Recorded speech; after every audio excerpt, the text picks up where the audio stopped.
सुबह जल्दी आ जाते हो, इंतजार करना पड़ता है। हुँ? ऐसे लगता है कि लेट बुलाना था तो टाइम चेंज क्यों नहीं कर देते, फालतू में वेट करवाते हैं। मैं आपको बहुत अच्छी बात बताता हूँ, यहाँ मैं वेट नहीं करवाता, जिंदगी में आपको हर जगह वेट करना पड़ेगा। उस टाइम क्या करोगे? जहां जहां आपको इंतजार करने की जरूरत पड़ती है, वहां वहां क्या करोगे आप बस स्टॉप पर गए और बस 1 घंटे लेट है, क्या करोगे? इधर उधर मुंह फाड़ेंगे।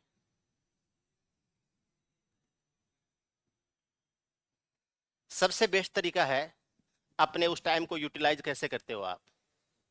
आपके पास में किताब होती है, आपके पास में कॉपी होती है, इसके अलावा कुछ नहीं चाहिए उस टाइम को यूटिलाइज करने के लिए। अगर कभी कॉपी किताब भी नहीं है तो आपके पास में फोन होता है, जाइए और कुछ न कुछ पढ़ने लग जाइए। यूट्यूब के ऊपर बहुत कुछ अवेलेबल है। मैं ये नहीं कहता मेरा ही चैनल पढ़ो, कुछ भी पढ़ो, आपको बहुत कुछ अवेलेबल है। आप उस टाइम का मैक्सिमम यूटिलाइजेशन कीजिए।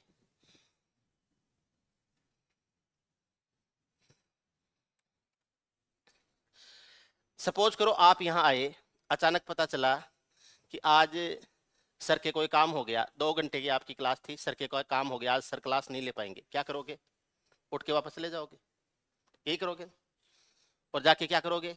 कुछ काम नहीं आना है वो दो, आपको वो 2 घंटे बैठना है और यहाँ बैठ के खुद पढ़ना है अपनी तरफ से। आपको तो वो 2 घंटे को काम में लेना ही है, चाहे सर पढ़ा रहे हैं तो सर जो पढ़ा रहे हैं वो पढ़ेंगे, सर नहीं पढ़ा रहे तो अब तक जो पढ़ाया है उसको हम रिवाइज कर लेंगे, उसके क्वेश्चंस कर लेंगे, अपनी तरफ से कुछ पढ़ लेंगे।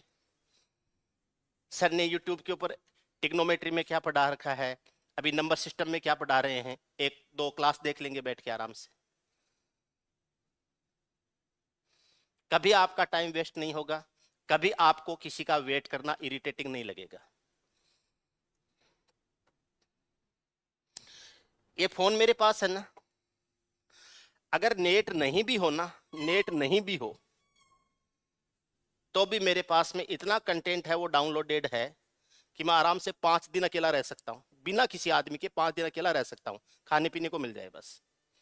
5 दिन तक तो किसी से बोलने की भी जरूरत नहीं है मुझे। 10-10 घंटे की वीडियो है, कम से कम 40-50 जो मेरे पास में सेव्ड है, आराम से देख सकता हूँ।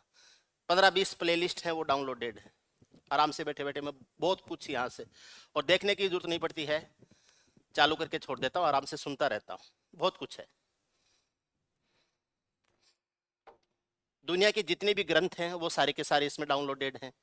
गीता, बाइबल, कुरान, गुरु ग्रंथ साहिब की जितनी भी शिक्षाएं हैं वो सारी, जितने भी मोटिवेशनल बड़े बड़े थिंकर्स हुए हैं वो सारा डाउनलोडेड है। जितने भी फिलोसोफर्स हुए हैं उनके कंसेप्ट जो हैं, ये 30-30, 50-50, 60-60 सेकंड वाली रील्स नहीं, उनके 10-10, 15-15 घंटे के वीडियोज, आराम से आपके पास में बहुत कुछ होता है। अब ये अलग बात है कि आप उस टाइम को कैसे यूज करते हो। 1 घंटे से छोटा वीडियो तो कभी मैं देखता ही नहीं हूँ, न सुनता हूँ कभी।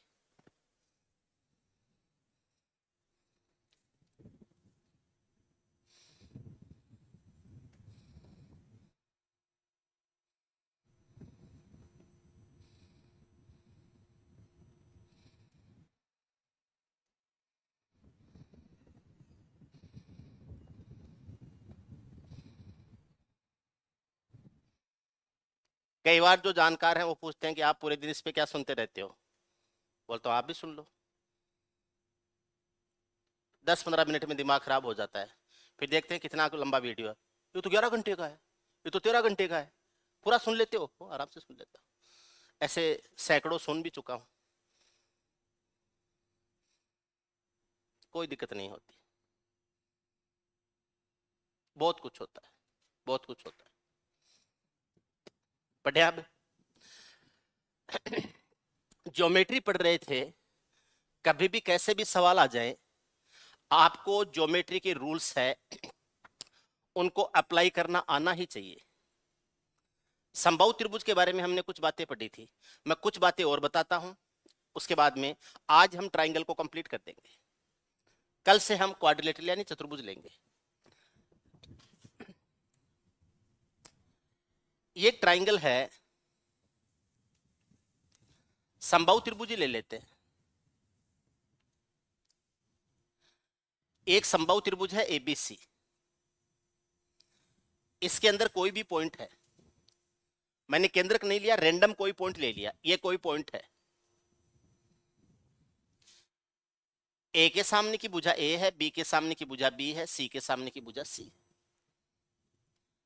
यहां से यहां डाला गया लंब है 90 डिग्री का एंगल है, इसकी लंबाई है P1। यहां से यहां लंब डाला 90 डिग्री का एंगल है, इसकी लंबाई है P2।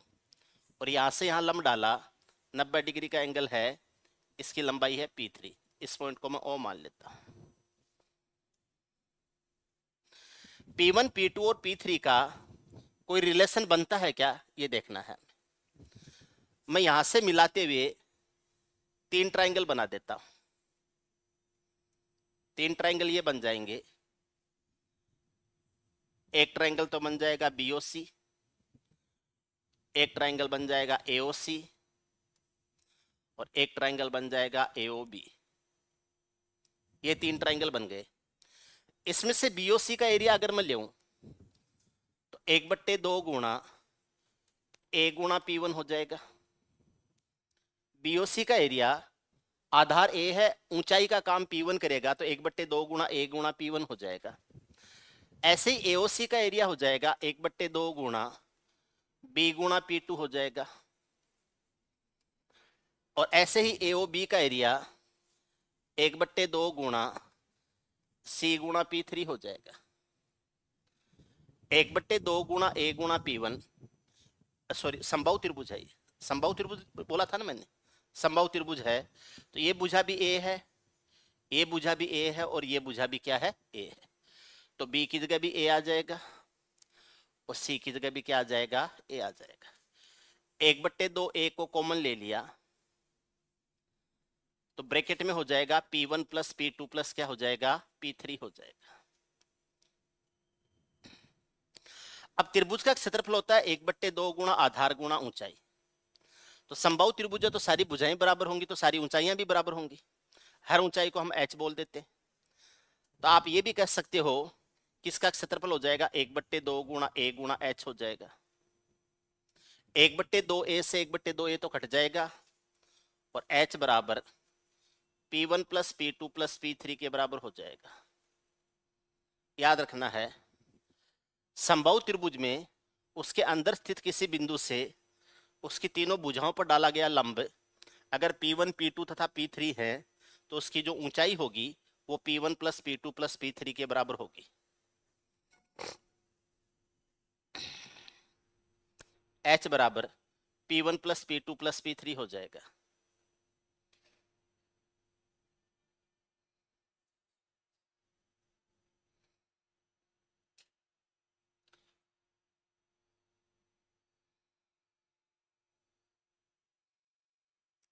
H बराबर P1 plus P2 plus P3 हो जाएगा।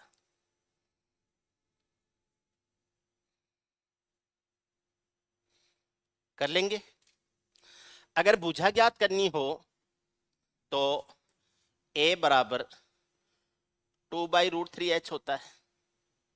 तो आप ये कह सकते हो कि A बराबर 2/√3 P1 plus P2 plus P3 हो जाएगा।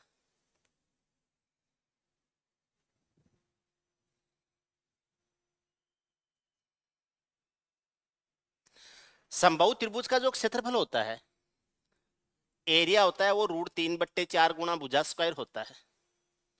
और आपको मैंने कह दिया A बराबर 2/√3 होगा, तो ये जो √3/4 है गुणा 2/√3h है, इसका स्क्वायर हो जाएगा क्योंकि ये A के बराबर होगा। तो √3/4 गुणा 2 का स्क्वायर 4 होगा, √3 का स्क्वायर 3 होगा, ये h स्क्वायर हो जाएगा।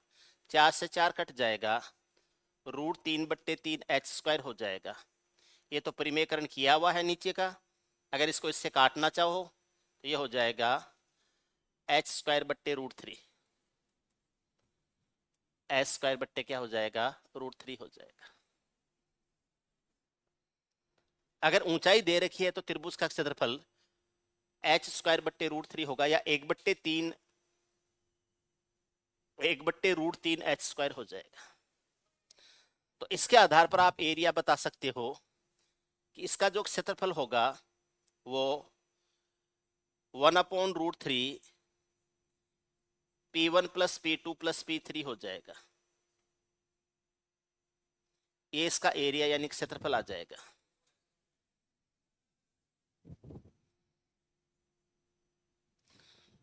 One upon √3 P1 plus P2 plus P3 का क्या हो जाएगा, स्क्वायर हो जाएगा।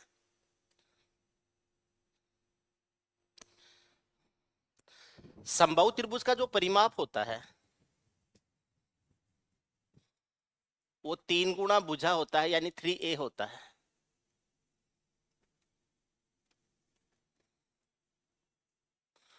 आप ऐसे भी लिख सकते हो 3 इंटू ए का मान है वो 2/√3h हो जाएगा, 2/√3h हो जाएगा, और ये आ जाएगा 2√3h, इससे √3 बार कट जाएगा और ये हो जाएगा 2√3h। तो आप ये भी कह सकते हैं कि इसका जो परिमाप है ये बराबर हो जाएगा 2√3 P1 plus P2 plus P3। वैसे पेरीमीटर को P के रूप में यूज करते हैं, परिमाप P यूज करते हैं, लेकिन यहाँ हमने P1 P2 तथा P3 है, ये उन परपेंडिकुलर्स की लंबाई ले रखी है, इसलिए परिमाप लिख दो। परिमाप या पेरीमीटर बराबर हो जाएगा 2√3 P1 plus P2 plus P3। इस तरीके से आप बना सकते हो।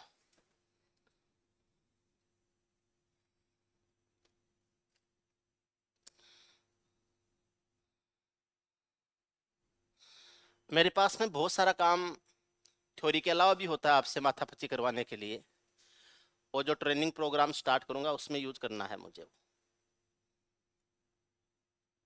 आपसे जो कुछ पढ़ाया है उस पर क्वेश्चंस करवाने हैं मुझे। क्लास में करवाऊंगा तो ज्योमेट्री 4 महीने की चल जाएगी, है ना, 2 महीने तो वैसे ही लग जाएंगे, इसलिए अलग से रखेंगे उसको शेड्यूल। एक छोटा सा सवाल तो करवा ही लेता हूं, करवा लूं। ये एक ट्राइंगल है, एबीसी ट्राइंगल है, ये एडी है, ये बीई है, एसीएफ है। बीडी और डीसी की लंबाई का अनुपात 2:3 है। इसको पॉइंट ओ मान लेते हैं। एओ तथा ओडी का अनुपात है वो 4:1 है। एओ तथा ओडी का अनुपात है 4:1। ट्राइंगल नंबर 1 है, ट्राइंगल नंबर 2 है, ट्राइंगल नंबर 3 है, ट्राइंगल नंबर 4 है, ट्राइंगल नंबर 5 है और ट्राइंगल नंबर 6। 6 त्रिभुज। यस, इनके क्षेत्रफलों का अनुपात बताना है। ट्राइंगल नंबर 1 अनुपात ट्राइंगल नंबर 2 अनुपात ट्राइंगल नंबर 3 अनुपात ट्राइंगल नंबर 4 अनुपात ट्राइंगल नंबर 5 अनुपात ट्राइंगल नंबर 6। इनके क्षेत्रफलों का अनुपात बताना है। इसके अलावा कुछ भी नहीं दिया गया है। इसके अलावा कुछ भी नहीं दिया गया है।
कर लो फटाफट।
सालों में किसी इंसान की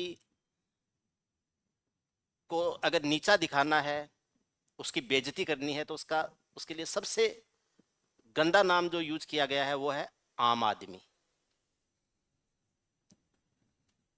कि तू एक आम आदमी है, ये सबसे गंदा नाम है। हर आदमी स्पेशल है, हर आदमी यूनिक है। उसको बार बार ये एहसास दिलाया जाता है तू आम आदमी है, तू आम आदमी, आम आदमी, फिर वो आम आदमी रहता है हमेशा। दिमाग से आम आदमी हो गया, उसके बाद में आम आदमी की तरह ही सोचता है। आप अपने एक्स्ट्रा ऑर्डिनरी पोटेंशियल है, उसको एक्टिवेट करना पड़ेगा आपको। आपने सवाल को देखते ही सोच लिया कि ये तो नहीं होने वाला लग रहा है। आपने सोचा ही नहीं कि ऐसी कंडीशंस मैंने कहां बताई थी। एमपीजी में बताई थी। एमपीजी से आपको सारी लंबाइयां आ जाएंगी, और अगर त्रिभुज की लंबाइयां आपको पता है तो क्षेत्रफल आराम से आ जाएंगे। अभी बताता हूं। पहले तो लंबाइयां तय करो, सारी वाली सारी लंबाइयां तय करो। टाइम लग सकता है, लेकिन ऐसे नहीं कि ये सवाल होगा ही नहीं। आप सोच क्यों नहीं पा रहे हो, ये मेरे समझ में नहीं आ रहा है। आपको सवाल को कहीं ना कहीं से पकड़ना पड़ेगा, और वहां से पकड़ोगे जो कुछ आपको पढ़ाया गया है। ऐसा कहां पढ़ा था, आप सोच के देखो, ऐसा कहां पढ़ा था आपने? एमपीजी। तो आप एमपीजी से ही शुरू कर सकते हो, और किसी तरीके से नहीं शुरू कर सकते। और जैसे ही आपको सारी भुजाएं आ जाएंगी, सारी लंबाई आ जाएंगी, उसके बाद में क्षेत्रफल पे अप्लाई कर देंगे। देखो कैसे करना है। ये ये वाली लंबाई ले लेंगे, ये वाली लंबाई ले लेंगे 4। ठीक है, डी पर कितना आएगा? 20, क्योंकि 4 और 5 कैल्शियम कितना हो जाएगा? 20।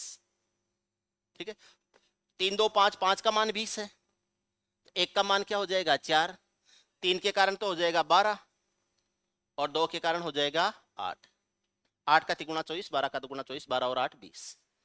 ठीक है, और देखिए और क्या क्या हो सकता है। यहां से देखो, इस 4 के कारण 20 है, तो 1 के कारण कितना होगा? 5, क्योंकि 1 का 20 गुना तो 4 का 5 गुना 20 होता है, तो ये 5 हो जाएगा। ये 8 है तो इधर 8 हो जाएगा, ये 5 है तो इधर 5 हो जाएगा। ठीक है, ये 5 है तो इधर 5 हो जाएगा, ये 12 है तो इधर 12 हो जाएगा। ठीक है ना? ये 8 है तो ये 12 और 5 कितना होता है? 17। यहां 17 हो जाएगा वेट, यहां वेट 17 करेंगे। इधर 17 है, इधर 8 है, तो ये 8 हो जाएगा और ये 17 हो जाएगा लंबाई। 8 और 5 13 होता है, ये 13 है तो इधर 13 हो जाएगा, और ये 12 है तो इधर 12 हो जाएगा। सारी लंबाइयां आपके पास में आ गई, सारी लंबाइयां आपके पास में आ गई। अब सबसे पहला काम ये करते हैं कि ये जो ट्राइंगल, इस पॉइंट को मैं डी मान लेता हूं, ये ई है और ये एफ है, इस पॉइंट को डी मान। पहले तो मैं देखता हूं एबीडी और एडीसी है, ये कैसे डिवाइड हो जाएंगे। एबीडी यानी 1 2 3 मिलके और 4 5 6 मिलके किस अनुपात में डिवाइड होंगे? तो अगर 1 2 3 है, इसको मैं ट्राइंगल एबीडी कहूं, और इधर 4 5 6 है, इसको ट्राइंगल एडीसी एसीडी कहें, इनका अनुपात हो जाएगा 2:3। ये 2 और ये 3, 2 या 2 से अधिक त्रिभुज एक ही आधार रेखा पर है, शीर्ष बिंदु 1 होता है, तो उनके क्षेत्रफल 2 3 के रेशो में होते हैं। तो ये तो टोटल का 2/5 हो जाएगा, और ये टोटल का 3/5 हो जाएगा। इधर वाला 2/5 और इधर वाला 3/5, तो ये टोटल का 2/5 है और ये टोटल का 3/5। पहला काम तो ये करना है। अब उसके बाद में मैं ये काम करता हूं कि ये जो एबीडी है, इसमें बीओ को देखता हूं। बीओ इसको 4 1 के रेशो में डिवाइड कर रहा है। एबीडी में ये जो बीओ है, इस एडी को 4 1 के रेशो में डिवाइड कर रहा है। तो एबीडी में ऊपर एबीडी में ऊपर एबीओ तथा नीचे बीडीओ है, इनके एक क्षेत्रफलों का अनुपात 4:1 हो जाएगा। तो ऊपर वाला तो हो जाएगा 4/5 और नीचे वाला हो जाएगा 1/5। तो ये जो 2/5 है, इसका फिर 1/5 और कर देंगे। तो ये जो 2/5 है, इसका 1/5 और कर देंगे, तो ये 2/25 हो जाएगा। ये हो जाएगा 2/25। तो ट्राइंगल नंबर 3 है, इसको मैं लिख सकता हूं 2/25। ट्राइंगल नंबर 3 को लिख सकता हूं 2/25। अब 2/25 ही हो, ये अगर 1/5 है तो इधर वाला 4/5 है, तो ये जो 2/5 इसका 4/5 करूंगा तो कितना हो जाएगा? 2/5 इसका 4/5 करूंगा तो 8/25 हो जाएगा। तो ये हो जाएगा 8/25 हो जाएगा। 8/25 में पहला और दूसरा दोनों मिलके आ जाते हैं, तो ट्राइंगल नंबर 1 और ट्राइंगल नंबर 2 है, ये मिलके हो जाएंगे 8/25 हो जाएंगे। अब ये जो 1 और 2 है, 1 और 2 है, ये 12 और 5 के अनुपात में डिवाइड होंगे। इधर 12 और इधर 5 है, तो ये तो हो जाए 12 और 5 कितना होता है? 17। ये तो 12/17 हो जाएगा और ये 5/17 हो जाएगा। 12 और 5 का अनुपात आ रहा है, तो 12/17 और 5/17 हो जाएगा। तो एक तो हो जाएगा ऊपर वाला तो हो जाएगा 12/17, और नीचे वाला हो जाएगा कितना? 5/17। नीचे वाला हो जाएगा 8/25 है, इसका हो जाएगा 5 क्या हो जाएगा? 17। 12 कितना होता है? 96। 96/25 गुणा 17 हो जाएगा। ये हो जाएगा 1 नंबर। अरे ये 3 नंबर लेना था ना, एक और दो मिला के हुए थे ये, है ना। तो एक तो हो जाएगा 12 × 96, ये 12 है, ये 5 है। पहले का और दूसरे का मिला के हो रहा है कितना, ये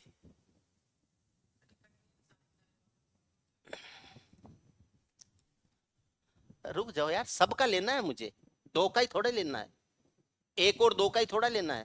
1 2 3 4 5 6 सबका लेना है। सब में कट जाएंगे क्या 17? सब में 17 थोड़ी कट जाएगा।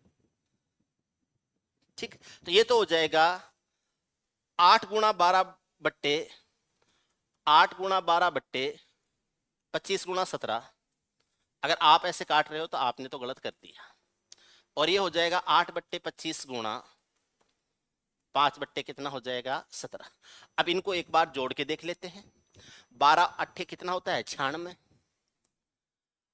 8 का 5 गुना कितना होता है 40, 25 तो है ही, और 17 का दुगुना कितना होता है 34, बट्टे करेंगे 25 × 17, बट्टे करेंगे 25 × 17।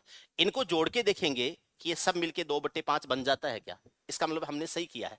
96 और 40 और 34, 96 और 34 कितना होता है 120, 130 और 40 170, 170 17 से 10 बार कटेगा, 10/25 2/5 बन जाएगा। तो ये तो आपस में मिल गए 2/5, ये तो हो गई ये वाली। आपके वाले तरीके से नहीं होंगे। एमपीजी लगाया था, आगे क्या किया फिर ऐसे इनको काट के लिख दिया होगा। हाँ, काट के नहीं लिख सकते, काट के लिखोगे गड़बड़ कर देगा ये काम। ठीक, अब 4 5 6 को मिला के देखते हैं। सबसे पहले हम ये देखते हैं कि ये 4/5 होगा और ये इधर वाला 1/5। ये भी तो सीओ जो है वो भी तो इससे एडीसी को 4 1 के रेशो में डिवाइड करेगा। तो ऊपर वाला 4/5 और नीचे वाला 1/5। तो नीचे वाला 1/5 होगा, किसका 1/5 3/5 का। तो 3/5 है, इसका 1/5 होगा और ये 3/25 हो जाएगा। ये ट्राइंगल नंबर 6 होगा।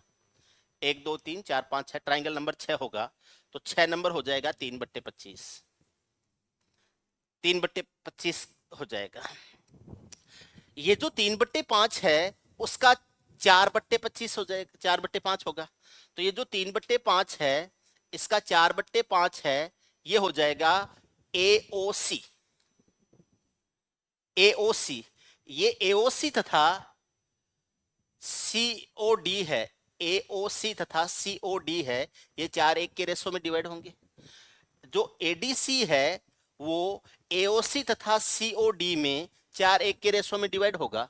तो 4 वाला रेशो तो 4/5 बन जाएगा, 1 वाला रेशो 1/5 बन जाएगा। तो सबसे पहले हमने इसका 1/5 किया तो 3/25 हो गया, जो कि 6 नंबर ट्राइंगल है वो 3/25 हो गया। अब 3/25 वो हो गया है। अब ये जो बाकी दो बच गए हैं कौन सा, 4 नंबर और 5 नंबर ट्राइंगल, ये किस रेशो में डिवाइड होंगे, ये ए तथा सीई के रेशो में डिवाइड होंगे। ए तथा सी के रेशो में डिवाइड होंगे। अब ए तथा सॉरी नहीं 4, अब ए तथा सी के रेशो में डिवाइड करना है तो ये 8 और 5 के रेशो में डिवाइड होंगे। तो ये तो होगा 8/13 और ये होगा 5/13, 8/13 और 5/13। तो 8/13 करूंगा तो 8/13 करेंगे किसका, वो जो ऊपर वाला 4/5 बच गया उसका।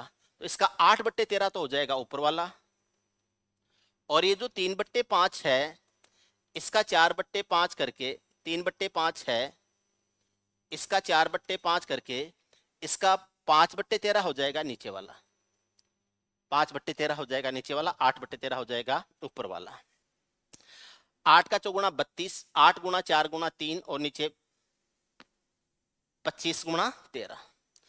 तो ये 4 नंबर आ जाएगा 3 × 4 × 8 बट्टे आ जाएगा 25 × 13, और ये आ जाएगा 3 × 4 × 5, 3 × 4 × 5 बट्टे 25 × 13।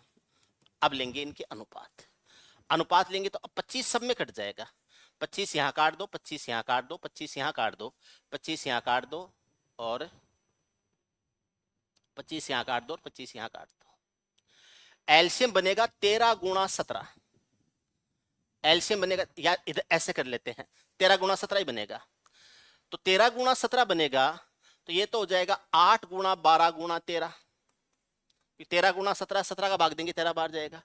यहां 17 का भाग देंगे 13 बार जाएगा, 8 गुणा 5 गुणा ये हो जाएगा 13। इसमें 13 और 17 दोनों आएंगे, तो 2 गुणा 13 गुणा 17 हो जाएगा।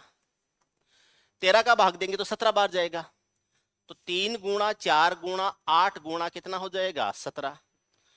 आगे वाला अनुपात बन जाएगा 3 गुणा 4 गुणा 5 गुणा और कितना हो जाएगा 17, और आगे वाला आ जाएगा 3 गुणा, इसमें नीचे कुछ भी नहीं है इसलिए 13 और 17 दोनों ये इनके अनुपात हो जाएंगे। अब गुणा कर लेना। बाबू समझा था सवाल को?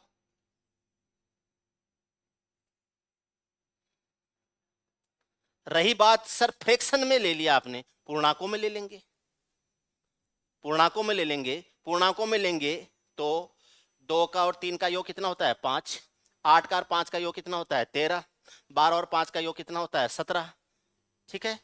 और ये जो 4 और, तो आपको इन सब का फिर एलसीएम लेना पड़ेगा, सबका एलसीएम लेना पड़ेगा। किसका? 13 का, 5 का और 17 का। 13, 5 और 17 का एलसीएम लेना पड़ेगा, वो संख्या लेके फिर उस हिसाब से डिवाइड करनी होगी।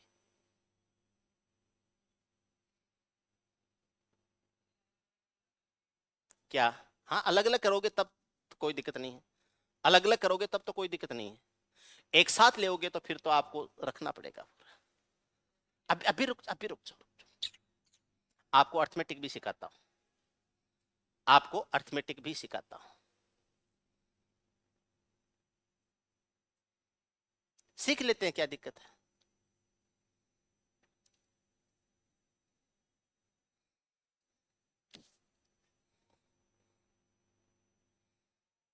अरे रुको तो सही, रुको,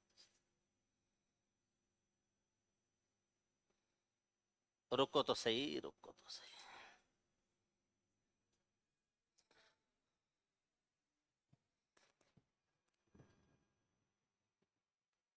मुझे इसको मिटाना पड़ेगा, आप लिख लो इसको फटाफट, फोटो खींच लो।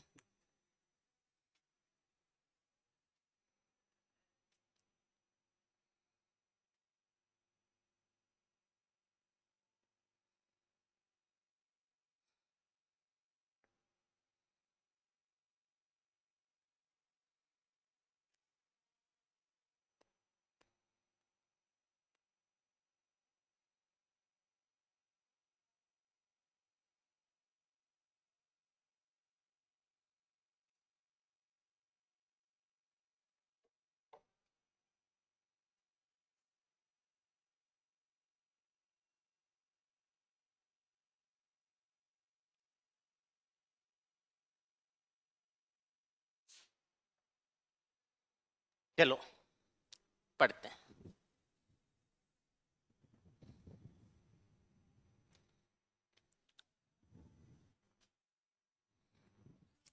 मैं ट्रायंगल दोबारा बना देता हूं, आपकी जिज्ञासा है उसको शांत करते हैं।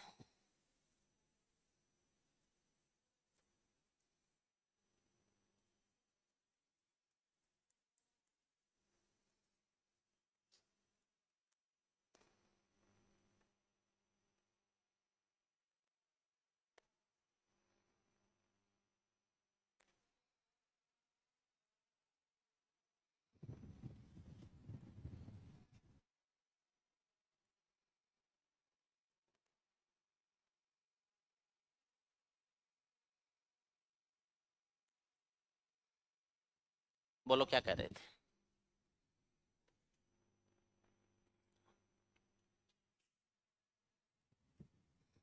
अब बोलो क्या कह रहे थे?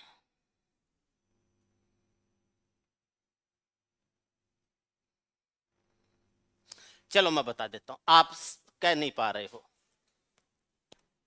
मैं कह देता हूं। ये ट्रायंगल नंबर 1 था, ये 2 था, ये 3 था, ये 4 था, ये 5 था और ये 6 था। अगर मुझे केवल 3 और 6 में देखना है तो 2:3 कर दूंगा सीधा। अगर मुझे केवल 3 और 6 में ही देखना है तो 2:3 कर दूंगा मैं।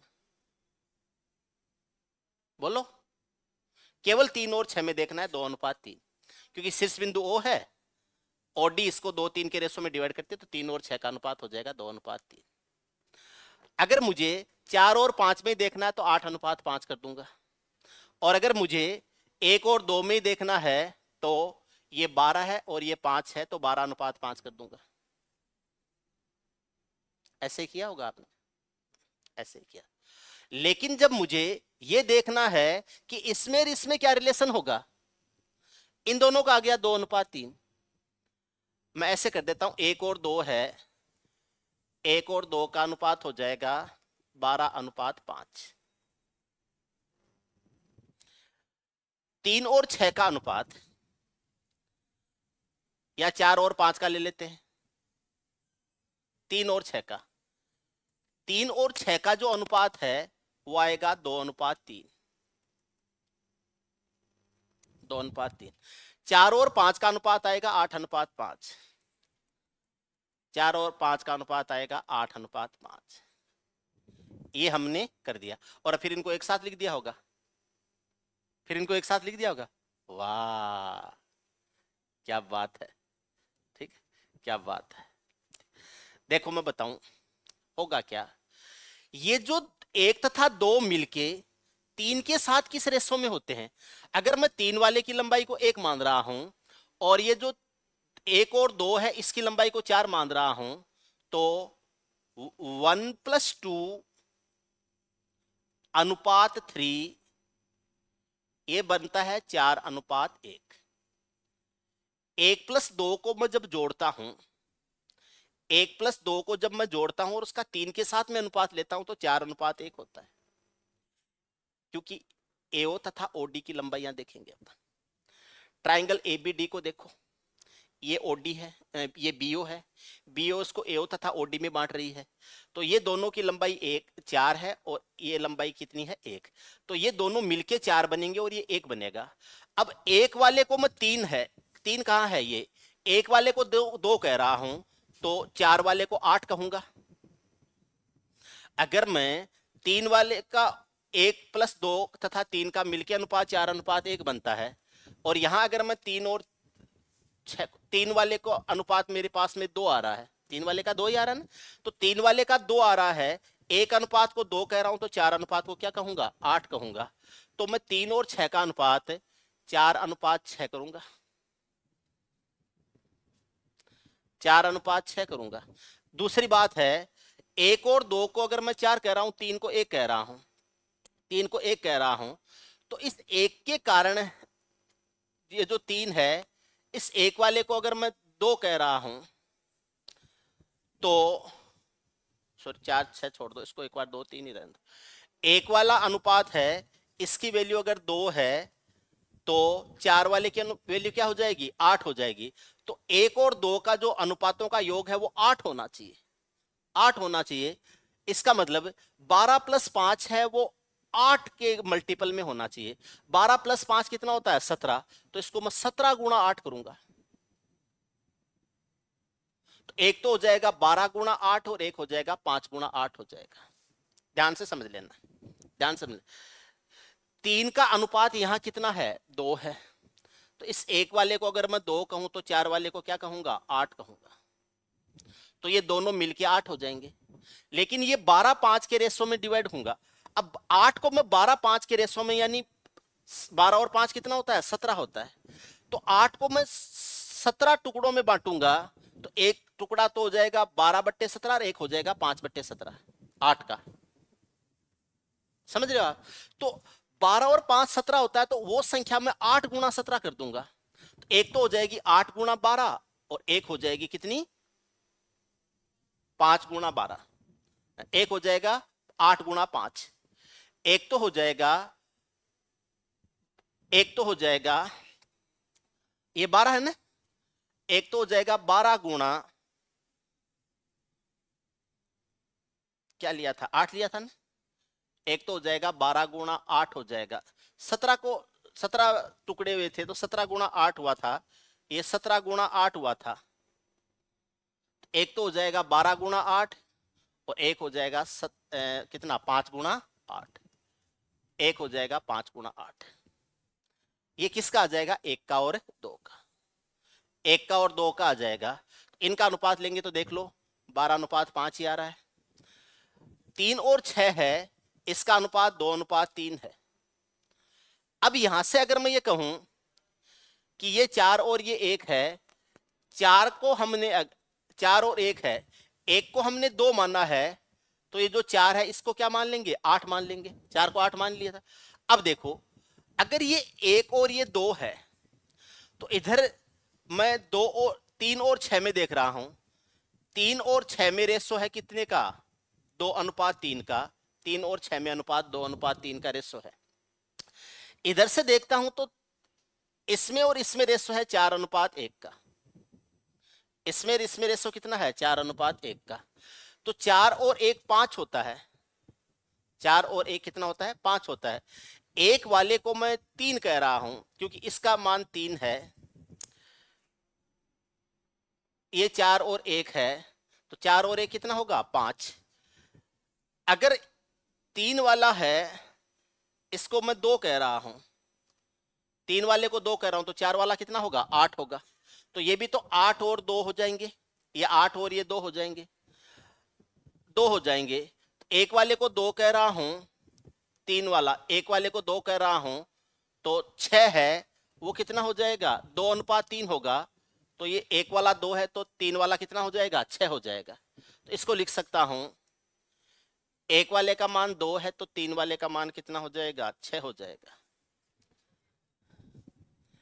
एक वाले का मान 2 है तो 4 वाले का मान कितना हो जाएगा, 8 हो जाएगा। एक वाले का मान 2 है तो 4 वाले का मान कितना हो जाएगा, 8। तो यहां से इसका और इन दोनों का मिला के हो जाएगा कितना, 8 और 2, 8 और 2 हो जाएगा। 3 वाले को 2 कहा है तो मैं ऐसे कह सकता हूं कि 4 + 5 है, इसका अनुपात 1 के साथ लिया जाता है। 4 + 5 है, इसका अनुपात 1 के साथ लिया जाता है, तो 4:1 आता है। ये कितना आएगा, 4:1। इस एक वाले को 3 कह रहे हैं क्योंकि BD और DC में 2:3 है। इसका एक वाले को 3 कह रहे हैं तो 4 वाला कितना हो जाएगा, 12। एक वाले को 3 कह रहे हैं तो 4 वाला कितना हो जाएगा, 12। क्योंकि यहां एक वाले को 2 कहा था, अब यहां एक वाले को हम कितना हाँ हाँ, ये 2 है और ये इसको 3 कह रहे हैं, तो ये कितना हो जाएगा, एक वाले को 3 कह रहे हैं तो ये 4 वाला कितना हो जाएगा, 12 हो जाएगा। तो इनका अनुपात हो जाएगा कितना, 4 का 3 × 12 और 1 का 3 × 3, तो ये आ जाएगा। अब ये जो इधर वाला 12 है वो 8 और 5 के रेशो में डिवाइड होंगे, तो 8 और 5 का योग कितना होता है, 13। 8 और 5 का योग कितना होता है, 13।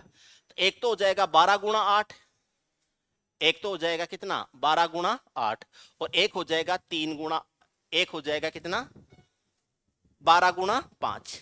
एक तो 12 × 8 हो जाएगा और एक 12 × कितना हो जाएगा, 5 हो जाएगा।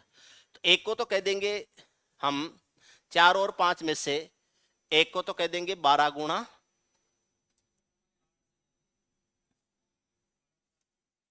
8। हाँ, एक तो हो जाएगा 12 × 8 और एक हो जाएगा 12 × 5, 12 × 5।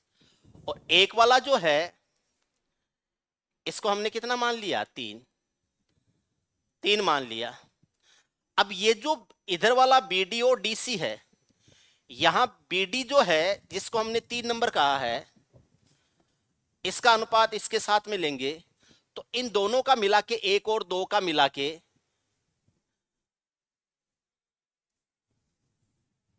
12:5 हुआ था। 12 × 96 और 8 का 5 × 40। तो इन दोनों का जो योग बना था वो कितना बना था, 96 और 40 कितना होता है, 136। ये हो जाता है 96 अनुपात कितना हो जाएगा, 40, इन दोनों का मिला के। तो 96:40 को हम 4 कह रहे हैं, तो 1 को कितना कहेंगे, 136 है। ये अनुपात 4 के बराबर है, तो 1 अनुपात किसके बराबर होगा, 136 का चौथाई हो जाएगा, 34 हो जाएगा। तो ये 1 का मान कितना हो जाएगा, 34। तो आप ये 1 है इसको क्या कह देंगे, 34। 1 को नहीं, 3 को, 136 हो गया तो 3 का अनुपात 1 है, तो ये कितना हो जाएगा? 34 हो जाएगा। तो 3 वाले का मान 34 हो जाएगा। तो 3 वाले का मान 34 भी है और 3 वाले का मान हमने क्या लिया है? 3 भी लिया है। तो 3 वाले का मान हो जाएगा 3 भी होना चाहिए, 34 भी होना चाहिए, इसलिए 3 गुणा 34 हो जाएगा। 3 वाले का मान कितना हो जाएगा? 3 गुणा 34 हो जाएगा। अब 3 के कारण तो ये हुआ है, 3 के कारण तो 12 गुणा 8 और 12 गुणा 5 हुआ है। एक का मान 3 है तो 4 का मान 12 हुआ। अब एक का मान 3 गुणा 34 है तो 4 वाले का मान 12 हुआ था। अब ये 12 गुणा 34 और हो जाएगा, तो 34 इसके साथ भी होगा और 34 इसके साथ भी होगा, 34 इसके साथ भी होगा, 34 इसके साथ भी होगा। तो ये हो जाएगा 12 गुणा 8 गुणा हो जाएगा 34 और ये हो जाएगा 12 गुणा 5 गुणा 34। 12 गुणा 5 गुणा क्या हो जाएगा? 34 हो जाएगा। ठीक है। अब यहां पर हम देखेंगे कि 4 और 5 में क्या रेशो है, तो 4 और 5 भी इसी तरीके से होगा। 4 और 5 का रेशो तो आ ही गया क्या? ये 4 और 5 का तो हो गया। इसका 4 और 1 में हुआ था, 3 और 6 का गलत हो गया ना?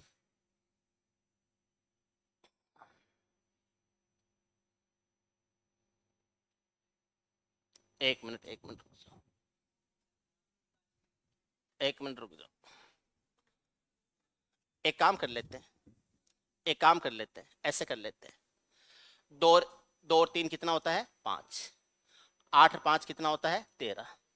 12 और 5 कितना होता है? 17। 4 और 1 कितना होता है? 5। 18 और 7 कितना होता है? 25। और 12 और 13 कितना होता है? 25। 12 और 13 कितना होता है? 25। 8 और 17 भी कितना हो जाएगा? 25। 8 और 17 25, ये हो जाएंगे। ठीक है। अनुपातों का योग ले लेंगे हम, अनुपातों का योग ले लेंगे। तो 2 और 3 कितना? 5। 8 और 5 कितना? 13। 12 और 5 कितना? 17। उसके बाद में यहां से देख लेंगे, क्योंकि ये जो ट्राइंगल है वो इसके रेशो में डिवाइड होगा, तो 4 और 1 कितना हो जाएगा? 5। और इधर से देखेंगे तो 17 और 8 कितना हो जाएगा? 25। 13 और 12 कितना हो जाएगा? 25। ये इनकी लंबाइयों के अनुपात आ जाएंगे, 5 अनुपात। अब आपको इनका एलसीएम लेना है, इनका एलसीएम आ जाएगा 25 गुणा 13 गुणा 17, ये आ जाएगा 25 गुणा 13 गुणा 17, इनका एलसीएम आ जाएगा 25 गुणा 13 गुणा 17। ठीक है ना? 25 गुणा 13 गुणा 17 ये आ जाएगा।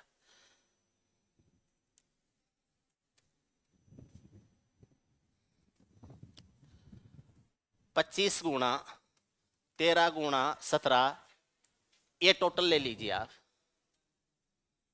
25 गुणा 13 गुणा 17 ये इसकी लंबाइयों के अनुपात में आता है, तो ये टोटल एरिया ले लेते हैं, टोटल क्षेत्रफल ले लेते हैं इसको। 25 गुणा 13 गुणा 17। अब अगर मैं ये कहूं कि इस भाग का और इस भाग इधर वाला एबीडी तथा एडीसी है, इसका अनुपात 2:3 है, तो एक तो 2/5 हो जाएगा और एक 3/5 हो जाएगा। एक तो इसका करेंगे 2/5 और एक इसका कर देंगे 3/5। 5 से 5 कट जाएगा, तो 5 गुणा 13 गुणा 17 हो जाएगा। 5 से 5 कट जाएगा तो यह आ जाएगा 5 गुणा 13 गुणा 17 गुणा 2। 5 गुणा 13 गुणा 17 गुणा 2, ये तो हो जाएगा किसका? एबीडी का। और इधर एडीसी का हो जाएगा 3 गुणा 5 गुणा 13 गुणा 17। 2 है वो इधर, या इस 3 को भी इधर लास्ट में ले लो, कोई दिक्कत नहीं, 3 को लास्ट में ले लो, क्योंकि इससे गुणा करेंगे तो 5 से 5 कट जाए। 5 गुणा 13 गुणा 17 गुणा 3, ये आ जाएगा। ये तो इधर वाले का और ये इधर वाले का। अब जो इधर वाला है ये 4 1 के रेशो में डिवाइड होगा, तो एक वाला भाग है वो इसका 1/5 होगा। एक वाला भाग 1/5 होगा, तो अगर इसका 1/5 करोगे तो 1+2 है, ये मिल के अनुपात बनता है किसके साथ में? 3 के साथ में। 4:1 बचता है, तो 3 वाला हो जाएगा 5 गुणा 13 गुणा 17 गुणा 2, और इसका कितना हो जाएगा? 1/5। 1/5, तो ये 5 से 5 कट जाएगा और 13 गुणा 17 गुणा 2 बच जाएगा, इसके लिए 3 के लिए बच जाएगा। मैं ट्राइंगल 1 लिख देता हूं, ट्राइंगल 2 लिख देता हूं, ट्राइंगल 3 लिख देता हूं, ट्राइंगल 4 लिख देता हूं, ट्राइंगल 5 लिख देता हूं, ट्राइंगल 6 लिख देता हूं। तो 3 वाले के लिए आ गया 13 गुणा 17 गुणा 2। 3 वाले के लिए 13 गुणा 17 गुणा 2 आ गया। ये 3 वाले के लिए आ गया। तो इधर वाला जो बच गया वो कितना हो गया? ये जो 1 और 2 मिला के कितने हुए थे? तो 1 और 2 को मिला के अगर हम करेंगे तो इसका 4/5 करेंगे। तो 1 और 2 को मिला के करेंगे 5 गुणा 13 गुणा 17 गुणा 2 है, इसका 4/5 करेंगे तो 5 से 5 कट जाएगा। 13 गुणा 17 गुणा 2 गुणा 4 हो जाएगा। और ये फिर 12/17 और 5/17 होगा। तो एक तो इसका कर देंगे 12/17 और एक इसका कर देंगे 13 गुणा 17 गुणा 2 है गुणा 4 है, इसका कर देंगे कितना? 5/17। 17 से 17 कट जाएगा, यहां 17 से 17 कट जाएगा, यह आ जाएगा 13 गुणा 2 गुणा 4 गुणा 12, यह आ जाएगा 1 नंबर का। तो 1 नंबर का हो जाएगा 13 गुणा 2 गुणा 4 गुणा 12। एक का हो जाएगा 13 गुणा 2 गुणा 4 गुणा 12, यही है ना? 13 गुणा 2 गुणा 4 गुणा 12। और ये हो जाएगा 13 गुणा 2 गुणा 4 गुणा 5। ये हो जाएगा 13 गुणा 2 गुणा 4 गुणा 5। ये हो जाएगा इसका दूसरे का, ये तीसरे का। इधर देखते हैं 2 तथा 3 है, ये 2 तथा 3 है, इसमें डिवाइड कर लेंगे अपन। इसको और इसको देख लेंगे क्या रेशो बनता है। तो इसमें 2 3 का रेशो बनता है। अगर 2 वाले का मान है वो दे रखा है 3 का, ये 2 वाले का मान है तो यहां 2 है, तो 3 वाले के लिए यहां 3 कर देंगे। 2 वाले में 13 गुणा 17 गुणा 2 है, तो 3 वाले में 13 गुणा 17 गुणा 3 हो जाएगा। तो ये हो जाएगा 13 गुणा 17 गुणा 3 हो जाएगा। ये 3 वाले का मान हो जाएगा। अब अगर मुझे 5 वाले और 6 वाले का मान ज्ञात करना है, 5 वाले और 6 वाले का मान ज्ञात करना है, तो इसका 1 है तो इन दोनों का मिला के 4 होगा। अगर इसका ये लंबाई 1 है तो इन दोनों की लंबाई मिला के कितनी होगी? 4 होगी। तो इस 1 की तुलना में ये 4 चौगुना होता है, इसलिए इस और इसके रेशो में होगा, तो मैं इसको 4 गुणा कर दूंगा तो 5 और 6 मिला के हो जाएंगे 5 + 6 जो है ये मिला के हो जाएंगे 13 गुणा 17 गुणा 3 और इसका 4 गुणा हो जाएंगे। अब ये जो 4 और 5 है ये 8 और 5 के रेशो में डिवाइड हो रहे हैं। तो एक तो इसका हो जाएगा कितना हो जाएगा 8/13 और एक हो जाएगा इसका 5/13। तो 5 नंबर जो है वो तो हो जाएगा 13 गुणा 17 गुणा 3 गुणा 4 है, इसका हो जाएगा 8/13, इसका हो जाएगा 8/13। और जो 6 नंबर है 5 और 6 नहीं, 5 और 4 और 5, 4 और 5 मिला के, 4 और 5 मिला के, तो 4 + 5 मिला के जो है ये हो जाएंगे 6 नंबर। तो ये ले लिया ना, ये 6 का था ये, है ना? 13 गुणा 17 गुणा 3, 13 गुणा 17 गुणा 3, ये 6 का था। अब 4 और 5 मिला के कितना होगा? तो 5, ये जो इसका 1 है तो इसका 4 है तो इसका 4 गुणा हो जाएगा। तो ये जो नंबर 6 है इसका 4 गुणा हो जाएगा। तो 13 गुणा 17 गुणा 2 गुणा कितना हो जाएगा? 4 नहीं, 13 गुणा ये हो जाएगा 4 और 5 मिला के 13 गुणा 17 गुणा 3 गुणा 4 ये हो जाएगा। अब इसको हम 4 और 5 में डिवाइड करेंगे तो 8/13 और ये हो जाएगा 5/13। तो ये जो 4 नंबर है ये हो जाएगा 13 गुणा 17 गुणा 3 गुणा 4 और इसका कितना हो जाएगा? 8/13, इसका हो जाएगा 8/13। और 5 नंबर जो है वो 13 गुणा 17 गुणा 3 गुणा 4 है, इसका हो जाएगा 5/13। 13 से यहां 13 कटेगा, 13 से यहां 13 कटेगा, 17 गुणा 3 गुणा 4 गुणा 8 हो जाएगा।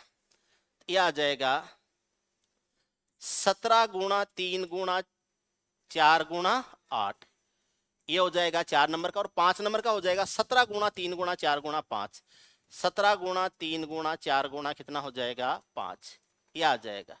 और वैसे क्या आए थे? ये आए थे ना, ऐसे करोगे। हाँ, इसमें आसान कब होता है? जब इनमें से केवल इन दो का पूछ ले या इन दो का पूछ ले या इन दो का पूछ ले तब आसान होता है।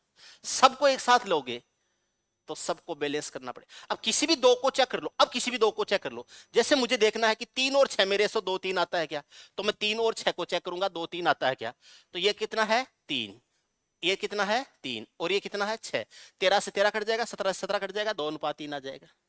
अगर मैं देखता हूं कि 1 और 4 में, सॉरी 1 और 2 में 12 और 5 का रेशो है क्या, 1 और 2 में 12 और 5 का रेशो है क्या, तो 1 और 2 है, 12 और 5 का रेशो है क्या, तो 13 से 13 कटेगा, 2 से 2 कटेगा, 4 से 4 कटेगा, 12 अनुपात कितना हो जाएगा 5 हो जाएगा। 12 अनुपात कितना हो जाएगा 5। इस तरीके से हमें करना पड़ेगा। आप जैसे कर रहे थे वैसे नहीं कर सकते, वैसे नहीं कर सकते। वैसे बताऊं कब कर सकते हो, वैसे कब कर सकते हो वो बता दो।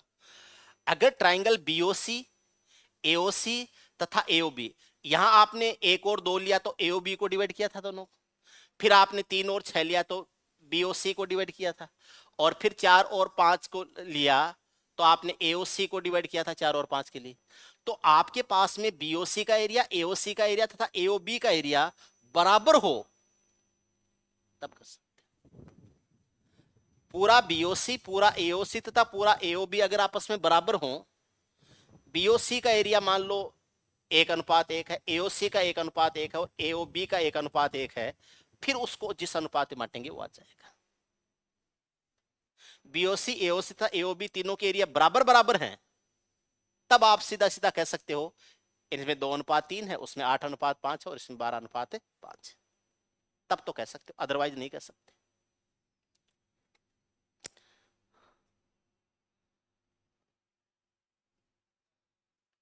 Is it clear? ओके, ऐसे करना। चतुर्भुज या क्वाड्रिलेटरल कल से शुरू करें, कल से चतुर्भुज शुरू करेंगे। और चतुर्भुज में पहले रैंडम लेंगे, हैं? क्या रह गया बता दो, मुझे रह गया बता दूंगा, ठीक है। पहले रैंडम लेंगे चतुर्भुज को, उसके बाद में चतुर्भुज में हम समलम चतुर्भुज, समांतर समलम चतुर्भुज, समद्विबाहु समलम चतुर्भुज, समांतर चतुर्भुज, समचतुर्भुज और आपका वृत्तीय या साइक्लिक क्वाड्रिलेटरल या चक्रीय चतुर्भुज, ये सारे पढ़ेंगे। चतुर्भुज के साथ साथ में हम काइट या पतंग भी पढ़ेंगे। पतंग भी एक चतुर्भुज होता है। तो काइट होता है वो किस तरीके से स्पेशल बन जाता है, जब चतुर्भुज की टाइप्स पढ़ेंगे। चतुर्भुज में आपके आयत भी आ जाएगा और चतुर्भुज में आपके वर्ग भी आ जाएगा। क्या रह गया,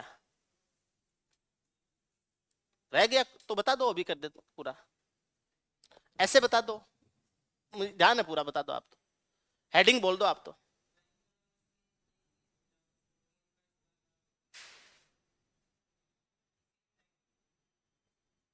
अच्छा, फिर तो सर्किल वाली भी बतानी पड़ेगी मुझे, है? क्या रह रहा है, ऐसे बता दो रे यार।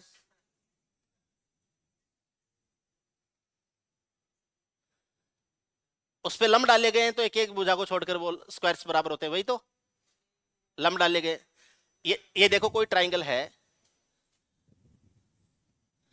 इस पॉइंट से यहां लंब डाला गया, इस पॉइंट से यहां लंब डाला गया, इस पॉइंट से यहां लंब डाला गया। इसको ए कह दो, इसको बी कह दो, इसको सी कह दो। यहां लंब डाला, ये केवल ट्राइंगल में नहीं होता, हर बहुभुज में होता है। अभी बता देता हूं कैसे होता है। ये कोण 90 डिग्री 90 डिग्री के हैं, ये कोण 90 डिग्री 90 डिग्री के, और ये कोण दोनों 90 डिग्री 90 डिग्री के। ये डी कह देता हूं, इसको ई कह देता हूं, इसको एफ कह देता हूं, है ना। तो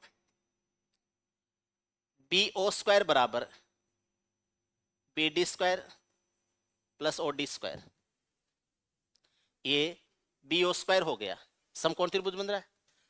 ऐसे ही सी ओ स्क्वायर बराबर सी ई स्क्वायर प्लस ओ ई स्क्वायर हो गया, सी ओ स्क्वायर। उसके बाद में सी ओ स्क्वायर जो है CO स्क्वायर ऐसे भी हो सकता है, ये CO स्क्वायर लिया हमने, CO स्क्वायर यहां से भी ले सकते हो। CO स्क्वायर जो है ये CD square plus OD square भी कह सकते हैं CO स्क्वायर को। CO स्क्वायर जो है ये CD square plus OD square भी हो जाता है। आगे देखते हैं कि CO स्क्वायर जो है इसको आप ऐसे भी कह सकते हो, CO स्क्वायर बराबर C square plus OE square, CE square plus OE square हो जाएगा। इधर से देखेंगे तो जो AO स्क्वायर है, AO स्क्वायर बराबर A square plus OE square plus OE square हो जाएगा। इधर से AO स्क्वायर देखेंगे तो AO स्क्वायर बराबर AF square plus OF square, AF square plus OF square हो जाएगा। और यहां से BO स्क्वायर जो है, BO स्क्वायर इधर से भी आ जाएगा, BO स्क्वायर बराबर BF square plus OF square हो जाएगा, BF square plus OF square हो जाएगा। ये समीकरण 1 है, ये समीकरण 2 है, ये समीकरण 3 है, ये समीकरण 4 है, ये समीकरण 5 है और ये समीकरण क्या है 6। 1 3 5 6 को जोड़ो, 1 3 5 सॉरी 1 3 5 को जोड़ो, एक में BD square, OD square, C square, OE square, AF square, OF square. अगर मैं 1 प्लस 3 प्लस 5 को जोड़ूंगा, equation number 1 plus equation number 3 plus equation number 5 है, इसका योग है वो equation number 2 plus equation number 4 plus equation number 5 के बराबर आएगा।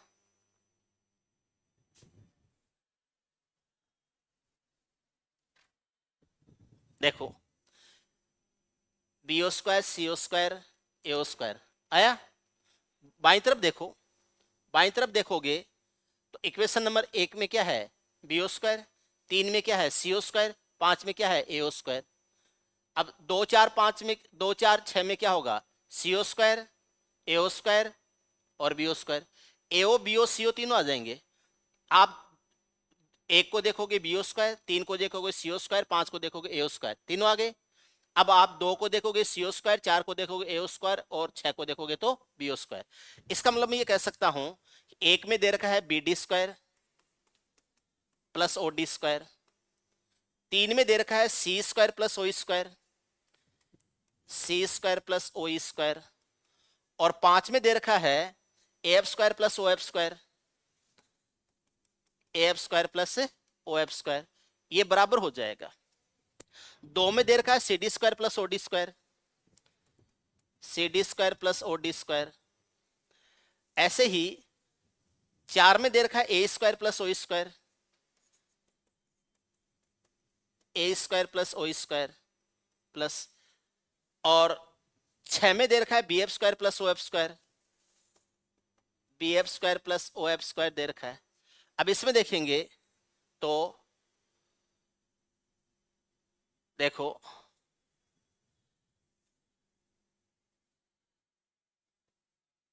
OD स्क्वायर इधर भी है, OD स्क्वायर इधर भी काट दो, OE स्क्वायर इधर भी है, OE स्क्वायर इधर भी है काट दो, OF स्क्वायर इधर भी है, OF स्क्वायर इधर भी है काट दो, BD square plus C square plus AF square. अब BD वाली लंबाई को मैं लंबाई मान लेता हूं कौन सी A, इस लंबाई को मान लेते हैं B, इस लंबाई को मान लेते हैं C, इसको मान लेते हैं D, इसको मान लेते हैं E और इसको मान लेते हैं F। एक बार के लिए हमने मान लिया ताकि समझ में आ जाए। अब BD स्क्वायर को मैं कह सकता हूं कि A स्क्वायर, उसके बाद में C स्क्वायर है वो हो जाएगा C स्क्वायर, उसके बाद में AF स्क्वायर है ये हो जाएगा A स्क्वायर, ये बराबर हो जाएगा। उसके बाद में CD स्क्वायर है वो हो जाएगा B square plus A square है ना, तो ये हो जाएगा D स्क्वायर, और उसके बाद में क्या है BF स्क्वायर है, ये क्या हो जाएगा F स्क्वायर।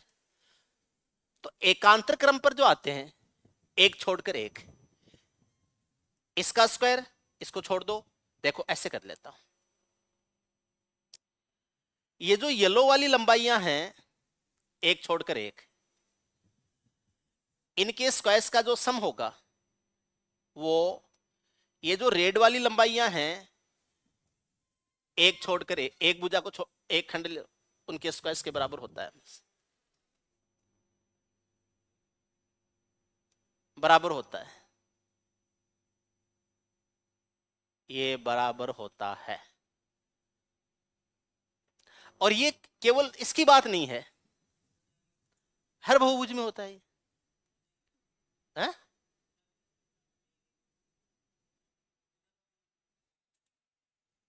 हाँ,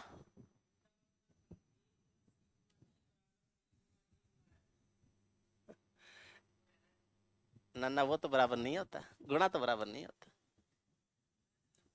है। ना, नहीं बता रखा,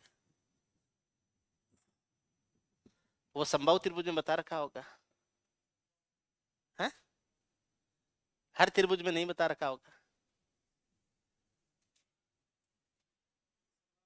हाँ, तो ये बोलो तो, ये तो सब त्रिभुजों में होता है, वो सब में नहीं होता। हाँ हाँ, ये सब में होता है, वो सब में नहीं होता। या फिर अंतः केंद्र से बताया होगा।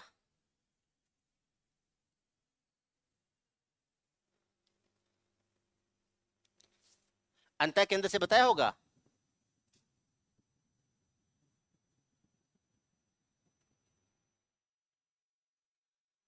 ऐसे नहीं बताया है, या तो समबाहु त्रिभुज से बताया या अंतः केंद्र से बताया। हाँ, ये हो सकता है समबाहु त्रिभुज से बताया होगा। देखो, टाइम हो, कोई नहीं, देख लेंगे। कल चतुर्भुज शुरू करेंगे, कोई छोटी मोटी बात है तो देख लेंगे अगर कुछ बच गया है तो। ठीक है।